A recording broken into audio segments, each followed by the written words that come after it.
Hi class, and welcome to Psych 242, Theories in Research and Personality. This is going to be our first asynchronous lecture, which we are going to continue throughout the semester.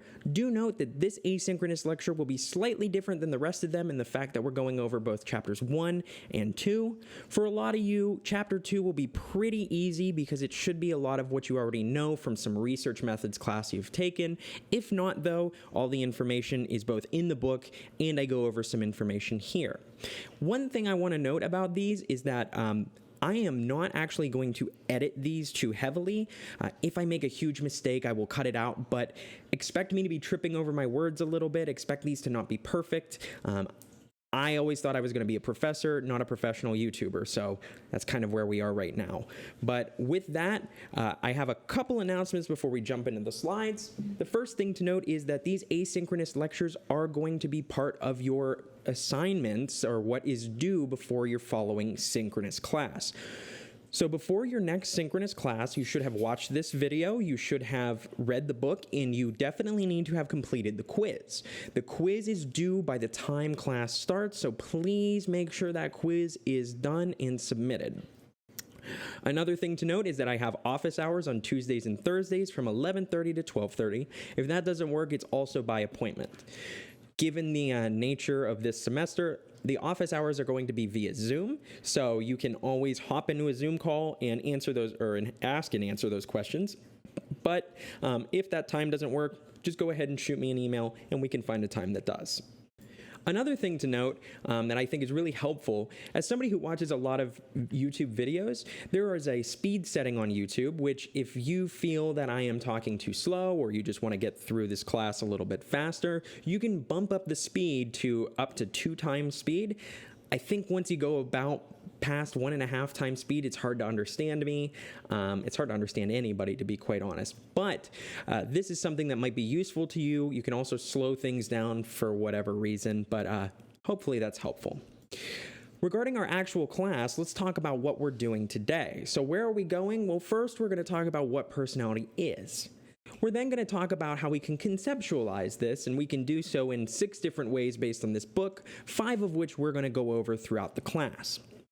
The last one we'll talk about is how do we actually study personality, and this will be regarding more of a research methods refresher, or for those of you not familiar with a lot of research methods, it's going to go ahead and be a good jumping in point for you. So to begin, though, let's talk about what personality is. And we may have gone over some of this in class, and I do recognize that, but this, I think, is very important to really just nail down the definition. For instance, I took a class on emotions in grad school with a emotion researcher. And afterwards, I think I came out knowing less about emotions than when I walked in. But that's its own thing.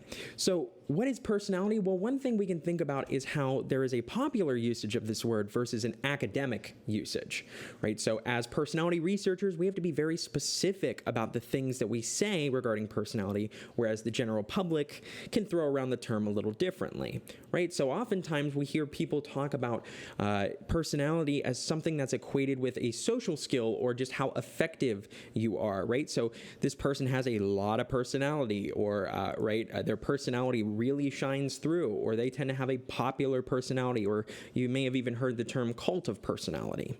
All of these things, right, are something related to personality, but maybe not what exactly we are going to be using. We can also talk about personality may often for people be described as a very dominant trait or feature of them, right? This person's very neurotic. Like, oh, what's their personality like? Well, they're just really shy. That's also, right, part of what a personality is, but that's not exactly a good usage of the word. So when we talk about what personality is, we talk about consistent behavior patterns in intrapersonal processes that originate within the individual. And now that is very kind of broad, so let's talk about 3 specific parts here. Firstly, talking about consistent behavior patterns. One thing that they don't bring up here is that these are behavior patterns that are unique to individuals, right? So we all have similar behavior patterns. We all go to bed, we all wake up, we all breathe air. But we are talking about the individual differences, right, between people's behavioral patterns. Some people go to bed later than others.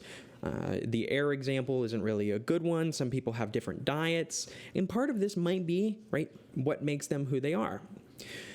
The second portion we can talk about is intrapersonal processes, right? So this is different than interpersonal processes, where inter meaning, right, between people. So, right, interstate goes between two states, and intrastate highway would be within one state. So these processes from within. And so what do we mean by that? Well, we can think about these more as kind of maybe emotional or motivational or cognitive processes. So what's going on up here, right, in addition to the behaviors we can talk about? The last piece that's very important is understanding that this originates within the individual. This is determined from the person, not the situation. There are many times in which a situation calls for us to act in a certain way, in which case that's just what you do. You know to raise your hand before you answer a question, right? And that's not exactly a piece of personality. That's a consistent behavior pattern, sure, but it's more so based on what situation you're in that you would do that. And Kurt Lewin, the father of social psychology, he came up with this formula, the B equals the function of P and E, that behavior is the function of the person and the environment, right? So while in social psychology, we're interested in how people act in different situations, personality psychology is focused on how we are consistent over time. So where is it in this, this P over here that, what is it that is consistent within us there? And right, personality is focused on how we are consistent over time, and our personality determines a lot about us, right? So how are we different from others? How are we the same from others? Right? And how will we behave in certain situations? Now, we just talked about how an individual situation might cause people to behave differently, but, right, we know personality also affects that. If, there is an accident or what's coming to my mind is if you saw things regarding the Boston bombing a handful of years ago now, some people ran away. They were scared and they completely had that reasoning too. But other people ran towards that to try to help. And so personality also determines how we are in situations, but situations might also determine kind of the extent to which we can do certain things.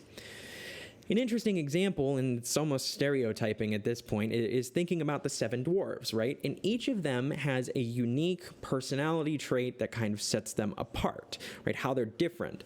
And based on their names, and which is theoretically based on their personalities, we can figure out how they might behave in certain situations.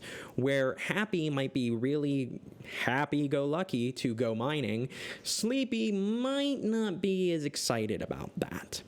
So it's recognizing that there are multiple factors. One other factor I would like to talk about, and your book talks about it a little bit, is this idea of person and culture, right? So we have a cultural context that influences an individual's personality. We each grew up in our own unique family culture. We each grew up in a culture that our environment, be it our local government, our states, or our countries, kind of helped us be raised in. And those are different across the world. And we can talk about two major types of culture here, being the individualistic culture versus a collectivistic culture.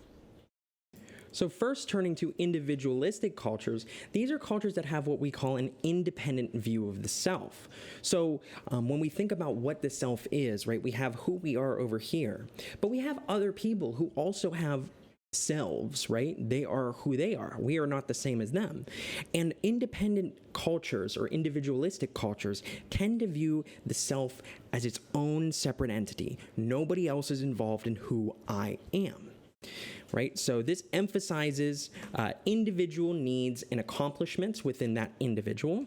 And individuals, so these people perceive themselves as different and unique and independent of others.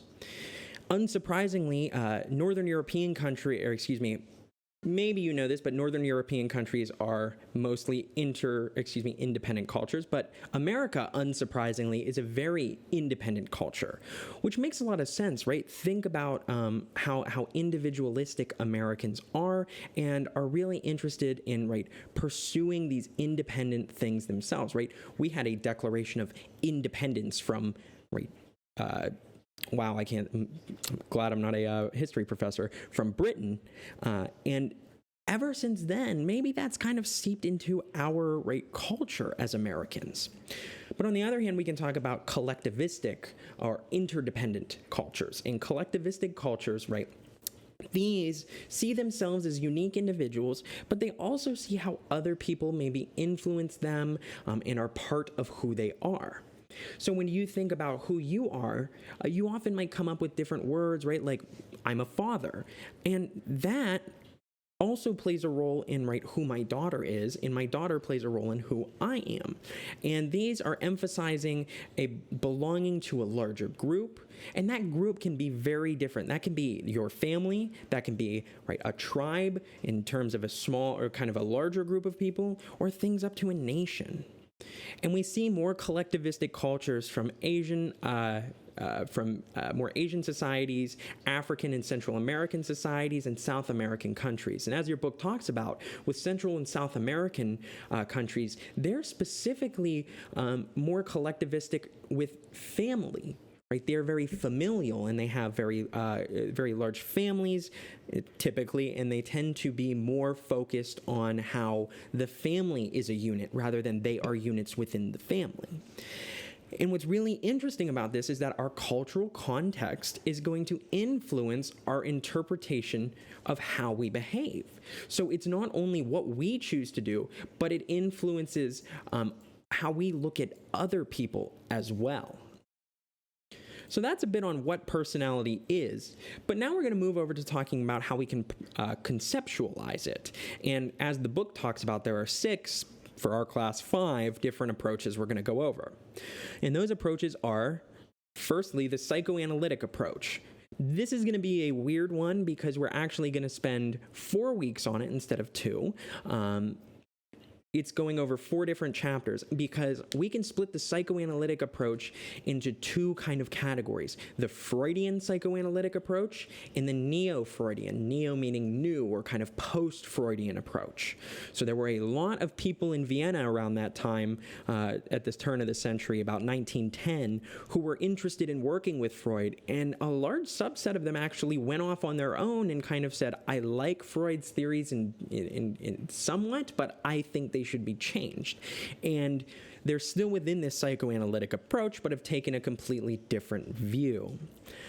We also have the trait approach. So the trait approach is going to be more focused on how we maybe have these different traits. So thinking back to like shy, anxious, nervous, all of these things might be ways that we can conceptualize our personality, kind of like an inventory of what are some characteristics or traits that make up who you are. We can talk about the biological approach, which is both a genetic component and how our brain works, right? So that brain chemistry, that neuroanatomy, and how all of that plays a role in who we are. We've got the humanistic approach, and this is going to be more focused on positive psychology, being unconditional positive regard, and needing kind of more of a self-regard. So more treating us as humans, one might say, than some of these other ones. Our penultimate, or next to last one, is our behavioral or social learning approach. And this is looking at things like our basics of conditioning. So what are the kind of conditions or the conditioning that we've had in our lives that make us who we are? Also, we can think about the social learning that happens. We learn from others, right? If you see your sibling get their mouth wiped out with soap because they swore, you probably can learn from that to know not to go ahead and swear in front of mom, right? So we don't only just learn from what we experience in terms of our conditioning, but how others around us are learning. We can follow that too. Oops. The last approach we'll talk about is the cognitive approach, and kind of focusing this on how we view the world and how our experiences shape our understanding of the world. So let's go into a brief bit of more detail on each one of these. Not much, but something to give you a little bit more of a taste of what we're going to be going through. So with the psychoanalytic approach, both the Freudian and the Neo-Freudian, they're focused on how our unconscious mind might be responsible for our behaviors or the differences that we feel, including maybe our mental processes. Now, I put up a picture of an iceberg here because many people remember from learning about Freud the idea of the id, ego, and superego as part of our unconscious. And that these three things are in conflict with one another, and they are going to really play a role in this. Now, some important theorists in this line of work are Freud, obviously, right, who was kind of the quintessential, was, in fact, the quintessential psychoanalytic he was just a master on this subject. It was the psychoanalysis. However, we did see some breaks towards 1910 or so. We have Carl Jung, who also did some very interesting stuff. We'll be talking about him. We'll talk about Alfred Adler, who, funny enough, I pulled up this picture and I thought he was dabbing for a second, and I was going to say he's about 100 years before everybody else. No luck, he's just pushing something away. And the last one we'll talk about is Erik Erikson. So with these gentlemen here, we can see a lot of different perspectives even within this psychoanalytic approach.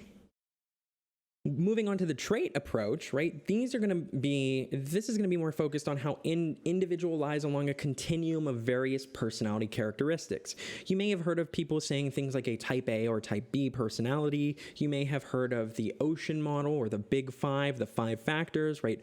Openness, conscientiousness, extroverted, agreeableness, and neuroticism. So we can think about, let's say, extroverted, one that many people know. We can think about how extroverted you are as kind of a line, right, from extremely introverted to extremely extroverted. And maybe somewhere in the center is about, pretty even. We know that most people will probably fall near the middle of that continuum, right? That they are not super extroverted or super introverted, but there are people who may fall kind of at more extremes of these. And some important theorists here include Gordon Allport I forget his name. His last name is Murray, and I can't remember his first name off the top of my head. But Murray is a very interesting person because he worked at Harvard during the kind of the 60s and he did a lot of what I would consider very unethical experiments now looking at personality. And he was responsible in a sense that he actually had the Unabomber, or the man who later became the Unabomber, Ted, it's not Krasinski, I don't want to say that, but his last name starts with a K, and it's an interesting last name. This is somebody who actually took this experiment and is claimed to have broken him and actually ended up doing some pretty horrible things. Fun quote-unquote fact about Murray here. But that's kind of the trait approach.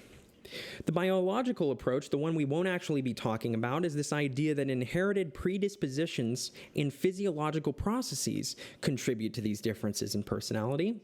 This is a lot of technical stuff that I'm not super interested in going detailed into it. You've got 2 chapters on the book if you're interested.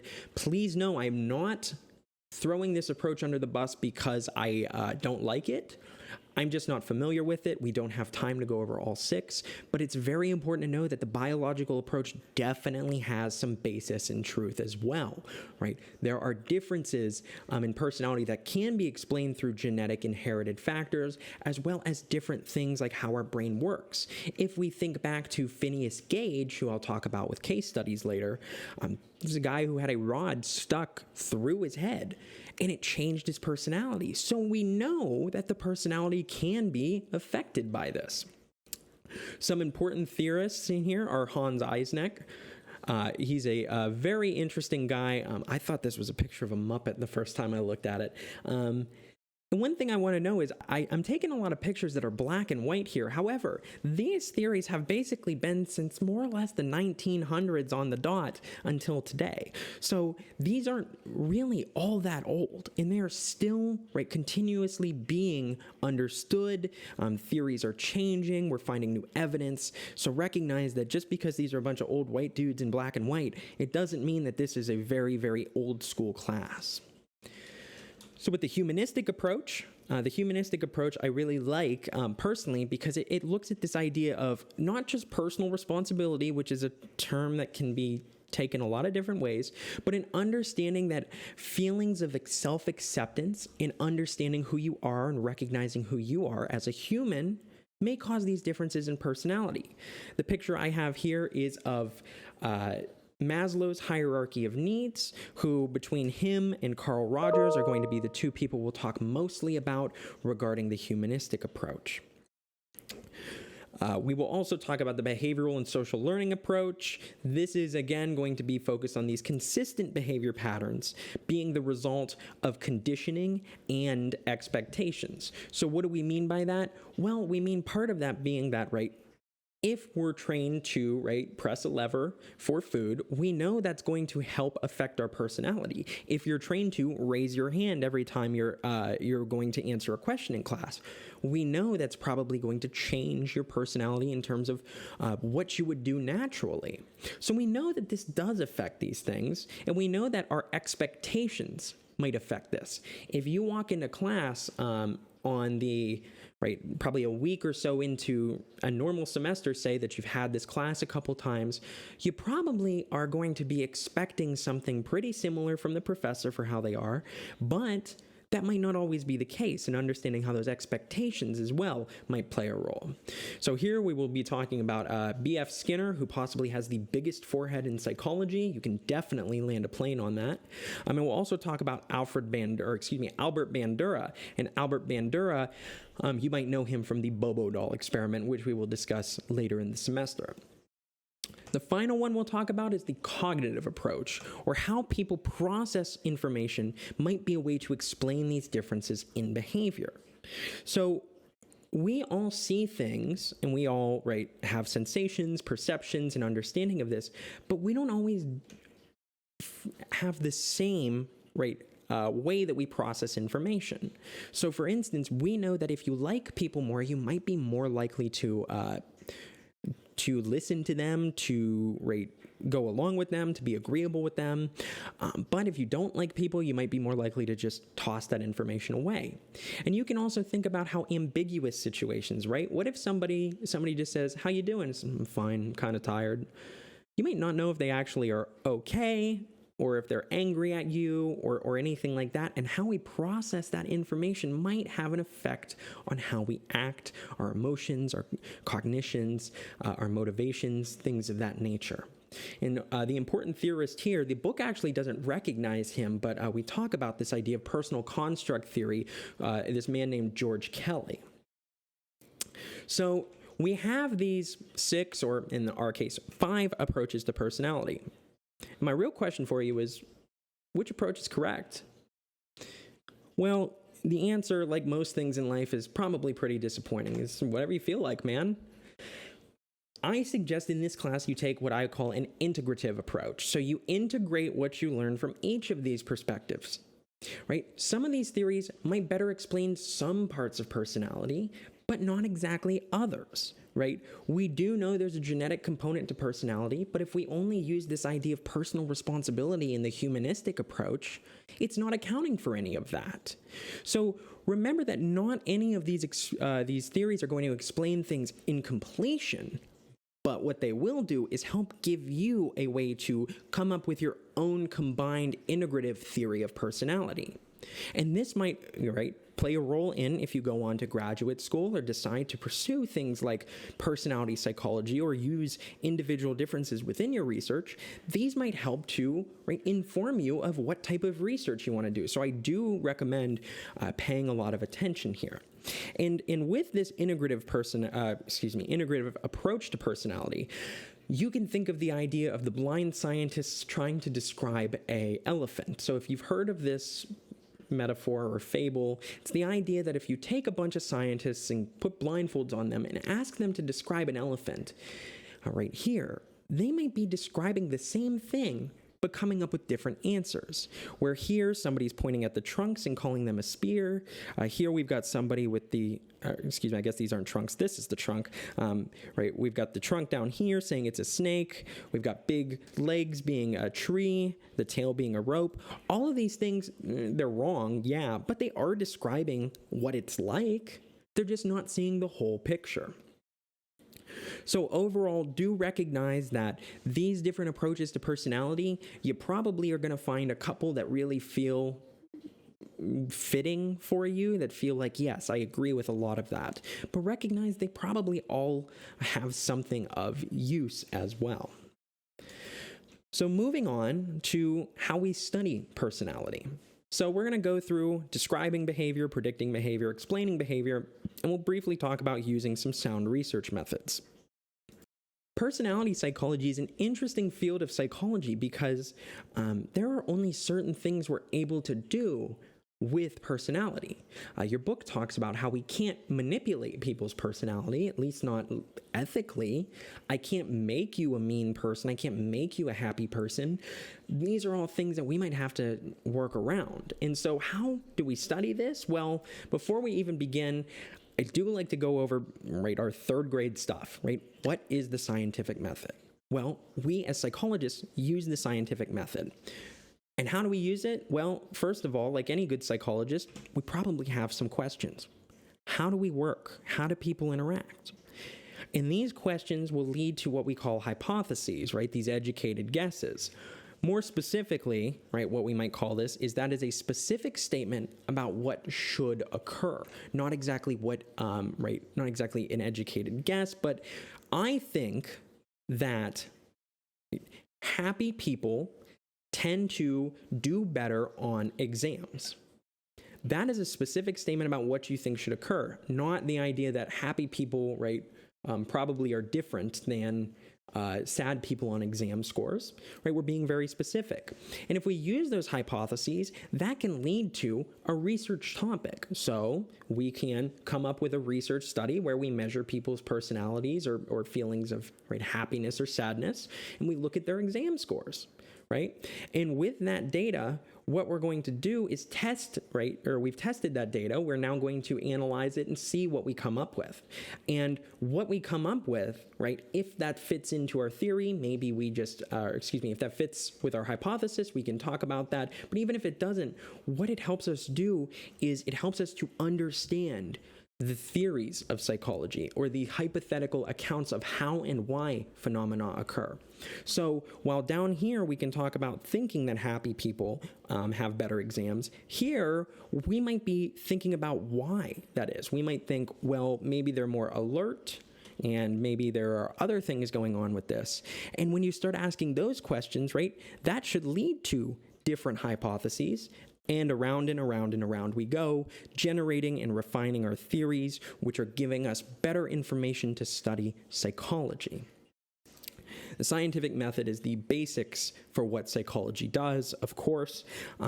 Psych is a little different in the sense that we don't have hard and fast rules because people are very different. People are different between people and within people. By the day, people can differ. So, how can we study people? Well, one of the easiest ways we can do so is we can just use naturalistic observation. So we might also hear this called ethnography, but this is this idea that we can observe behavior where it typically occurs. So you might be able to just kind of sit in a class that you're in and observe what other people are saying, what other people are doing, and how it typically happens. But the real question comes into, should you just participate? Or should you participate, or should you just observe? Because we can think about how that might affect things. But there are some good reasons to participate. For instance, one of my favorite studies, Leon Festinger, a psychologist named Leon Festinger, who later came up with the theory of cognitive dissonance. He joined a cult. He joined a cult called the Seekers. And the Seekers were a group of people who believed that the world would end in a great flood on December 21st, 1956. So our boy Leon here said, oh, this ought to be good. So I want to study what happens when people, when these predictions don't come true. How do people react when, right, the world doesn't end? Seeing as it's 2020 and the world hasn't ended yet, we know that this, right, we know that this didn't happen. So how did people react? What was interesting was, right, if he wasn't a participant, he could not have figured it out. Now, that doesn't mean he was up there worshiping and everything. He just kind of joined and hung back and looked at what was going on. And what he found, actually, interestingly enough, was that the people who were very, very, very deeply involved in this cult, they thought that they prayed so hard, they saved the entire world. Now, people who had just joined the cult, who weren't Leon, were mostly like, okay, yeah, this is pretty ridiculous. I'm getting out of here. So we can see how it might be useful to participate in some of these, but we know, as we'll talk about here in a minute, why this might not be so great. So some strengths of this include that it is high in external validity, right? This can be generalized outside the study because we're doing this outside of a, right, environment in where we have a lot of control. We're doing this outside of the lab. Oftentimes people call that real life studies. I don't like that term because you are living real life at all points that you're existing. It's not the case that, right, being in a lab means it's not in real life. It just means it's less externally valid. It's less able to be generalized. But it allows us to see what people actually do and do it in a realistic setting. And you can think about why this might be useful if you want to, right, say, study dishonest behaviors. You might want to put out a candy bowl and say, take one, and then hide a hidden camera somewhere. And it might be better to do that right around Halloween on your porch and get some realistic, naturalistic data there versus doing this in a lab where you might walk in and be like, nah, they're definitely watching me. And that comes down to some of these limitations we'll talk about, right? That limitation we'll actually talk about is what we might call demand characteristics or self-awareness, right? Recognizing that some people might be aware that you're watching them, or they might know that you are going to be looking at them a certain way. So think about this. If you were taking an exam in person and I just kind of walked up to you and just started looking down right at your papers like, well, that's probably going to have an effect on how you take the exam, right? And you might have what we call demand characteristics. You might think, I need to sit up and I need to do this perfectly because I'm being watched, right? So some of the issues with naturalistic observation that unless you, right, participate, which may or may not be ethical, you can't join any rare or private events. This is low internal validity because we can only describe what happens. We don't have other variables that might cause this effect because we have almost no control over what's going on. So all of these things are, things to consider when we talk about naturalistic observation. There's a lot of good reasons to use naturalistic observation, but it's not the perfect method, clearly. So another descriptive method we might use is survey research, right? Survey research is kind of the bread and butter of a lot of social psychology research, and I like to believe a lot of the research regarding personality. And these are questionnaires or interviews given to many people, right? We try to use a large sample here. Now, some of you may know this man down here. His name is Kinsey, last name Kinsey. I, again, am terrible with first names, apparently. But Kinsey, in the 1950s, was one of the first, maybe sociologists. He was one of the first people generally to go ahead and look at sex in the United States. And this is a really taboo topic at the time, right? I mean, it's still not exactly open today. And what he did was he asked people about their sexual habits, right? About what they did, what they liked, et cetera, et cetera. And, right, this is really great because what we do is we get people's responses. Awesome. We get to hear from the people. We don't just get to see what they do, but we also get lots and lots of data, right? If I send out a survey and you can take it in 5 minutes and I can get you to take it in 5 minutes and I send that out to 1,000 people, I could have up to 1,000 different data points. It's cheap, it's fast, it's inexpensive, cheap and inexpensive, and we can get lots of data really quickly. Some of my experiments that are mostly survey or that are survey research, or I have conditions embedded in those surveys, I could run 200 people online in an hour and a half using MTurk, if you've heard of that, right? That's crazy. That's awesome because I can get a whole experiment done in an afternoon. I got to pay each person like 50 cents for it, but that's still pretty good. So what are some limits to this? Well, there's a lot of limits. Well, we can talk about one thing like question wording. So imagine if you read a question, right, on my eval, say, your eval for me that says, was Kyle Dickey the best professor ever? Yes, or close to it. And those are your only two options. That's probably not a fair survey, right? We want surveys that are considered balanced. We see this actually in how people interact with others. We see this regarding how we can actually make people falsely remember things. If you ask somebody who watches a car accident, if you ask them later in court, you ask them, how fast was the car going when they smashed into each other, or when it smashed into the other car, versus how fast was the car going when it bumped into the other car?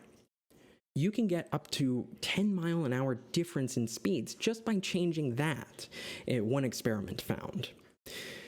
Beyond this, we can talk about response bias, which is what people are responding. So you may want to do a socially desirable response. You might not want to give the true response you have.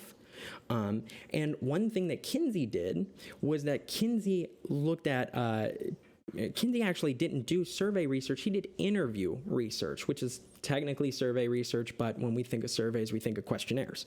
So this interviews that he gave, right? How would you feel even today if somebody came up to you and you agreed to do an interview and then they said, so tell me about your sex life. You know, what kind of positions do you and your partner do? And right, how often do you cheat on your partner? I don't know if I'd be comfortable answering that. And I've been with my partner for 10 years. Like, those are some really, like, detailed questions, and I don't know you very well, man. Like, why are you asking me? Maybe if I wrote it down, I'd feel a little better. But even then, I might not want to respond accurately.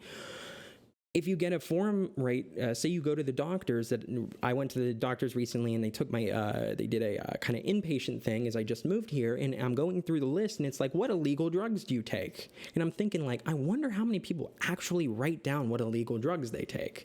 And, you know, that's something that people might not do because they want to be socially desirable. They don't want to be considered weird or outside the norm. And lastly, we can talk about sampling errors. So you can use biased samples that maybe pull too heavy from one place, or convenience samples that you just take because they're local or close and easy to get that aren't really representative. And the issue with Kinsey, coming back to him, right, his results, what he found was that 50% of men interviewed, 50% of men who were interviewed reported cheating on their significant other. 26% of women interviewed reported cheating on their significant other. And across genders, 10% of individuals responded that they have had at least one homosexual encounter. What? That doesn't sound right at all. Are you telling me that every other man that I see cheats on their significant other, or did in the 50s? Well, no. What happened was Kinsey went into jails. He went into jails in Indiana, and he went in and he asked inmates these questions. And that was a large portion of his sample, right? Because they were easy to get access to. They were convenient. But it's also biased towards a very specific type of person, the kind of person who ends up in jail. Now, there may be a strong correlation between the kind of person who cheats on their significant other and the kind of person who does other immoral activities like stealing and possibly, right, getting arrested for these things. Now, I'm not totally sure, but remember, right, these are going to be issues that you have to understand and know about when you're doing your research, right? Think about the convenience samples we use as psychologists. Most of our researchers, or most of our research students, are undergraduates, right? They're students.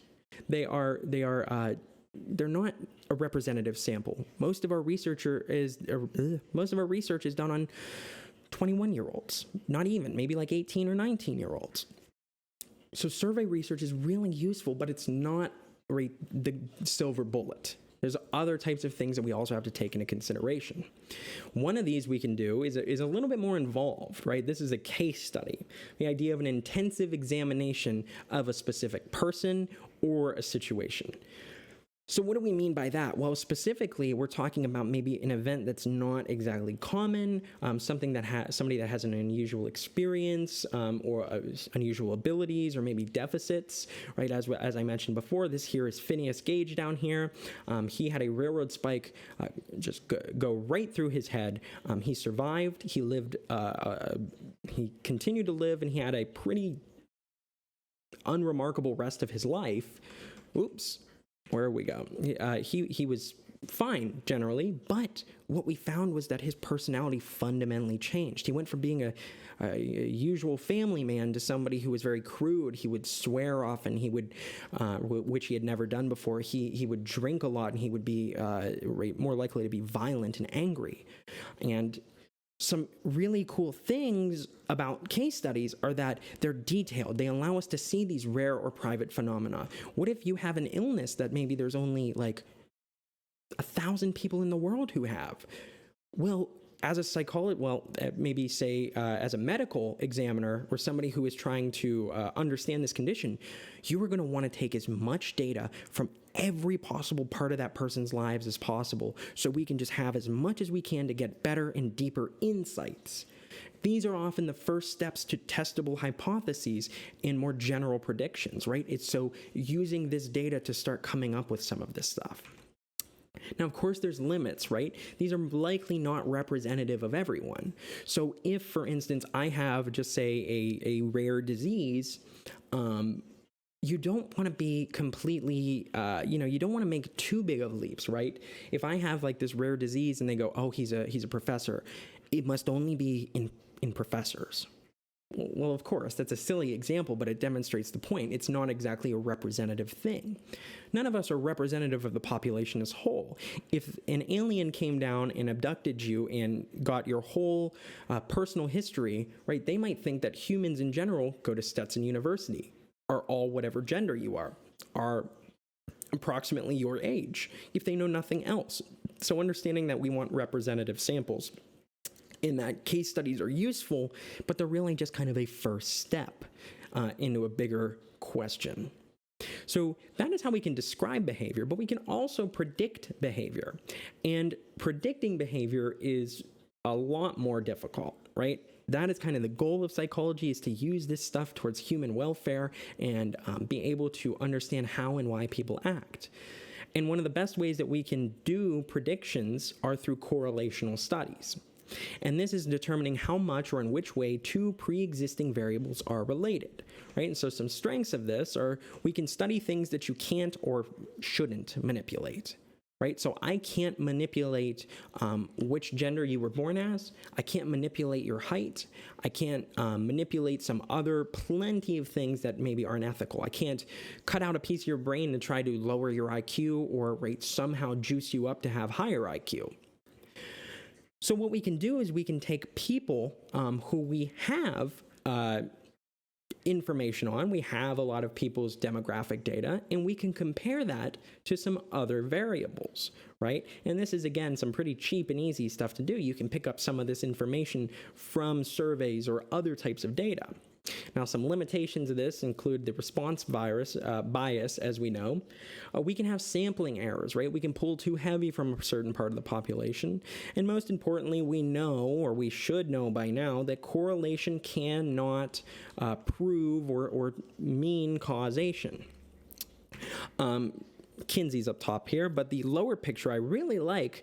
This is Truman, President Truman, who is holding up a sign where he apparently was defeated for the presidency. He won the presidency, but apparently the pollsters got it wrong.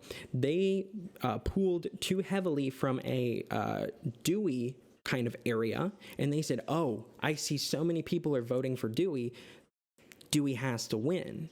Well, in reality, if you had looked at the whole population, right, everybody who voted, We know that's incorrect. So making sure with correlational studies that your data is representative is a hugely important thing.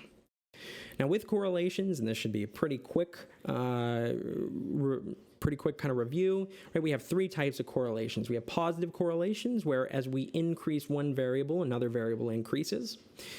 That is also true of the reverse. If we decrease one variable, another variable decreases. So as IQ goes up, test scores go up, is one possible positive correlation. But you can also interpret that as IQ scores go down, test scores go down. That's still a positive relationship. I like to think about them like when you multiply a positive or negative number. If one is going one way and the other is going the same way, the signs are going to stay the same. But a negative correlation, if one is going up and the other is going down, right, a negative times a positive is a negative. So increasing one, so as IQ goes up, values go down. We might say, what's a good one here? So we can take like the population's IQ, which we know rises about 10 points every 30 years, called the Flynn effect. So as the population's IQ goes up, we see a decrease in violent crimes. So that would be a negative correlation. One going up, it's causing the other to go down. Now, we don't know if that is a correlation that is a causal relationship, but it might be. We also have these zero values or non-predictive correlations, right? For instance, the phases of the moon, right, from new moon to a full moon has no bearing on how many crimes are committed on a given night. So with correlation and causation, as of course we mentioned, you cannot definitively assume causation from correlation, but it's a good first step to understanding this relationship. The reason you can't do this, though, is things like reverse causation. So maybe you think that as married people are more likely to be happy. So, right, as your marriage status goes up, I guess, right, from not married to married, maybe you go not married to engaged to married, happiness goes up. That could be it. But is it also possible that as happiness goes up, the more likely you are to get married? That could be true as well. Maybe depressed people or sad people aren't as likely to get married. So that is one issue we have. Another one is what we call reciprocal causation. Are we sure it's just one of these variables only causing the other, or could this be a kind of a cycle, right? So do you think, right, if you think that helping people increases happiness, could it also be the fact that, right, happiness increases helping, as we said, but they kind of spiral together, right? So as happiness goes up, helping goes up as well, which increases your happiness, which increases how much you help, continuing on and on and on. So these are some issues with finding causation from correlation. It's useful, though, because it gives us an idea of what might be happening to a relationship, right? So while we don't know for sure if smoking causes cancer, nobody can do a study where we take smokers, or we take people and we say, you smoke for the next 30 years, you guys don't, and then we see how many people get cancer. What we can do is we can take people who have smoked for 30 years versus who have not smoked for 30 years. Now, I'm sure there's other differences in those people, but that's one way to look at this. So one thing about correlations, though, and I know I keep saying correlation doesn't mean causation, is the idea that it can give us a lot of good hints, right? You can't tell me definitely what is, I'm pointing, in the corner down here. It's probably an elephant. I would guess it's an elephant, but you can't prove to me from this photo alone that that is an elephant. There very well might be nothing underneath, and it's just the trunk, the legs, and the eyes, and there's everything else is just invisible. And right, if I took that off, you wouldn't see anything else, or maybe it's a turtle shell under there. Who knows? But based on what we kind of know about how the world works, it's likely gonna be an elephant. So that's how we can describe and predict behavior, but what we are very interested in is being able to explain why behavior happens. So we might manipulate one or more factors while controlling others, and by controlling we mean holding things constant. So in an experiment, like the Milgram experiment, we can keep all the other factors the same and only change one or two things that we want to, right? So in the Milgram experiment, they brought people in who would shock people who got answers wrong. And they kept everything else the same. They actually used the same recording. They didn't even have a real person being shocked, obviously, but they used the same recording of the guy. They didn't have the guy say different things each time. They were very, very specific about controlling this. These are great because these are high in internal validity, right? Because we have a lot of control over all of our variables. And these can include or conclude causality. Because if in one group of people in the Milgram experiment, right, we have them do this experiment with the experimenter in the room, Milgram performed a couple different versions of this experiment as well. And one of those included having the experimenter give the instructions over the phone. And what you found is actually people who got the instructions over the phone were more likely to say, no, I don't agree with this, I'm done. And so it helps us have high internal validity that we can conclude based on a big enough sample size that it's probably because of this in-person effect might cause more people to continue to shock this person. Some limitations, though: it's really tough to run experiments. They take a lot of time. Money might be a factor, but also it's a lot of resources, right? That Milgram experiment right there, that's going to take a ton of time to set up and do. We couldn't really do it in a survey research, though, right? Because if we asked people, would you shock somebody to the point they would die? Most people go, absolutely not. We know that's not true. We can talk about demand characteristics, right? So, the experimenter might believe this to be true, and they might subtly, either on purpose, hopefully not, or unconsciously only focus on the things that make sense to them and not really look at everything. They might, right? So say if you're interested in, there was a study in how fast people would walk after they read words related to being old. This is a barge study. And the problem was that the participants or the research assistants knew the condition that the students were in. So they knew if they were in the old person condition or the non-old person condition. And what might have happened is that it's possible that as they were timing people walking down the hallway to see how fast they did, they kind of knew that they were in that condition to be old, so they took their time pressing the button, right? They didn't do it immediately. So we might use things like double-blind experiments. We also can talk about subject biases, which we already know. And we know these are low in external validity because it's not like it's very common to go into an experiment, it's not very common in life to go out and just have to shock somebody. This is a very rare phenomena, and it's not exactly generalizable to the rest of the world. All right, so an important thing to know, and again, hopefully some pretty easy stuff, is that we have two key types of variables. We have an independent variable, which is the variable that's manipulated or controlled by the researcher. And say in a study, what we do is we want to see how people handle anger, and we want to see how being aggressive makes people feel afterwards. Right? And so maybe in an experimental group, we have angry participants who throw a chair at their boss, where in a control group, angry participants sit quietly in a chair. So let's say how this works is, right, you come into the experiment and they say, okay, your boss is going to yell at you. So go ahead and listen to your boss yell at you. It's probably not going to make you too happy. And then some group of people get to throw their chair at their boss. The other group of people just got to sit there and deal with it. So that's their independent variable, in which we've got two conditions. And then we've got our dependent variable, which is the measurement of the consequence. And what we mean there is whatever we decide to think about that we want to look at as our outcome variable. So in this case, it might be how happy are you, or maybe how angry are you would be another one, right? And so you might use a different scale like this. Now, I know I just kind of went over variables really fastly, and we know that variables are this factor or characteristic that's manipulated or measured in research, but we have two types, as we mentioned, independent and dependent variables. The one thing that I'm bringing this up again for is the fact that we have technically two types of independent variables. We have independent variables that we manipulate, like in the previous study, where some group of people do one thing and another group of people do another thing. But we also have non-manipulated or subjective or subject variables. This is really useful for things like personality research. I can't manipulate how open or aggressive or conscientious you are.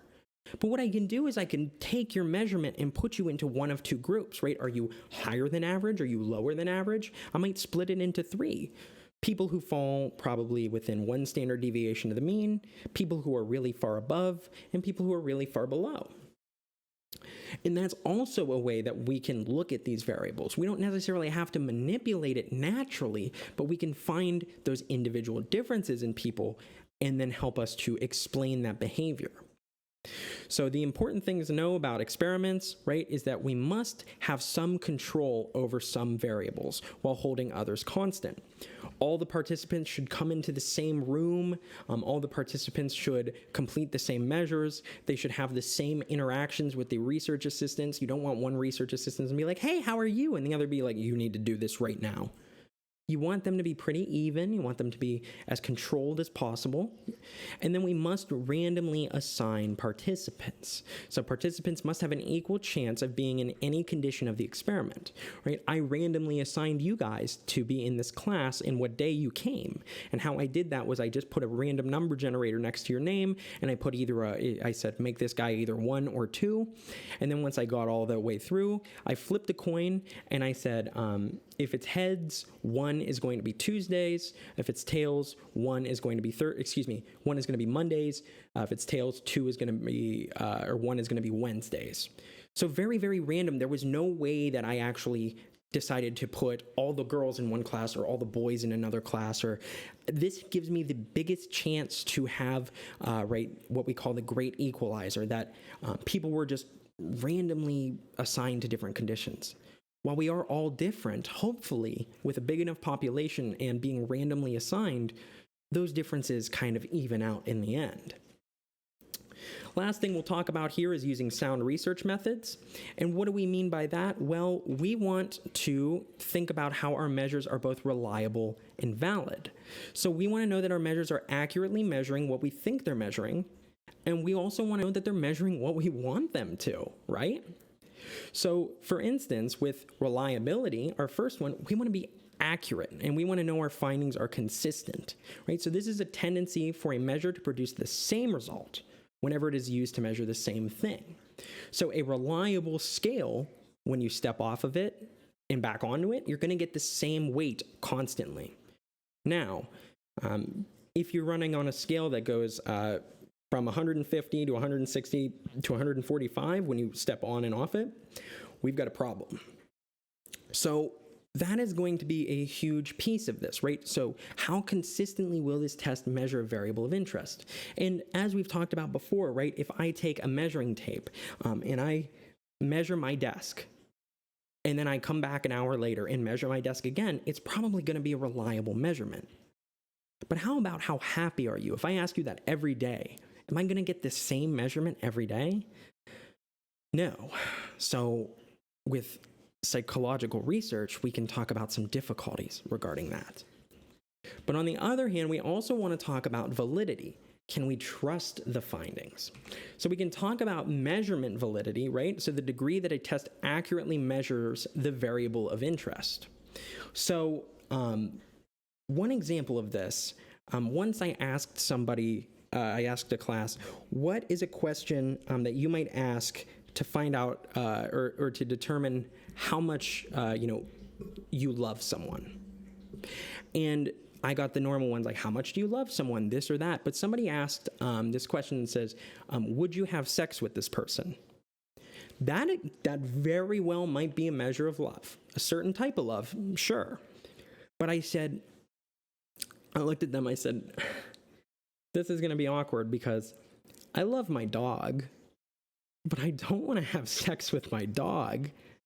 So is that a valid measure? No. Not at all. Not for that, at least. It might be valid for something else.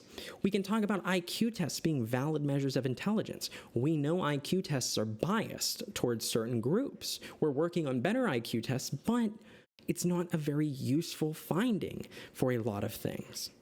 And really, we're just trying to figure out, are we actually measuring the variable we are trying to? And with validity, we again can go back to these ideas of internal versus external validity, right? So internal validity is the idea to the extent in which only our independent variable influences our dependent variable. So imagine a situation where we take a group of students and we show them one of two videos, right? We're interested in studying how TV violence affects people. In one group, we bring it to one class that just happens to be all boys down here, and we show them the violent video. In another class, we show a group of all girls, which just happens to be the way things are, this video of just this happy-go-lucky cartoon. In that scenario, we can't be confident that the differences are just based on the violent behavior we saw on TV. It could be based on this other difference, right? And that is part of our internal validity, in which we want to make sure that this is going to be something that is very well controlled and taken care of. Now, on the other hand, we can talk about external validity, right? The extent to which the findings generalize to the real world. And what we mean that is if we ask people, right, if we ask these kids after this study, right, what would you do to somebody you don't like, right? And we talk to the group who saw the violent, right, all the boys who saw the violent thing, and we see, I would beat him up, or I would, right, I'd pull a gun on him, or right, these, right, what kids think you should do to somebody who's mean to you. Do you think those answers are going to generalize to the real world? I hope not. I really hope not. But kids especially, right, that might not exactly be the best thing to look at for them. There might be other ways to look at this. And remember that, what if this video we're watching is like not a good example of violence, right? What if this video is maybe what people in the 1950s thought was violent, right? We can see people shot on TV during, right, like at 8 p.m. on like not even HBO, but that's probably very different than what, right, maybe some violence looked like 30, 50 years ago on TV. And the biggest thing to remember with this is just, right, between reliability and validity, is the idea that we might have a measure that's reliable, right, because it's finding the same result, but it's not valid. So imagine in our scale example from earlier that you step on a scale and it always shows you're 5 pounds heavier, right? Maybe somebody, if you know the kind of spring scales, right, the ones that flip back and forth, not a digital scale, you can set those to be a couple pounds heavier or lighter. So if somebody were to set that incorrectly, it's not a valid measurement, but you're going to get a reliable measurement each time. With the second one over here, we would say this is valid, right, because we get all different types of answers. So we know people will, right, shoot the target, quote unquote, on each side, right, everywhere on this, right? So think about another, like a scale that's really biased, right, where you don't actually use all the points of the scale. Well, that's not going to be a very reliable, or that's not going to be a valid scale. Here, we would say it's not reliable for pretty obvious reasons, right? That these are all scattered. There's no reliability to where people are hitting the mark. For the third one, we don't even manage to use the whole scale or the whole circle here, right? So it's not even valid, let alone reliable. And finally, right, we have a reliable and valid scale where we are hitting the mark and we are hitting it consistently. Alrighty, so that's all I have for you guys. So a couple quick announcements as a reminder. Make sure you complete the the quiz before our next synchronous class section. And as always, if you have any questions, email me, stop by office hours. Happy to help. Those office hours are also by appointment. Other than that, have a great day, and I can't wait to see you all in class.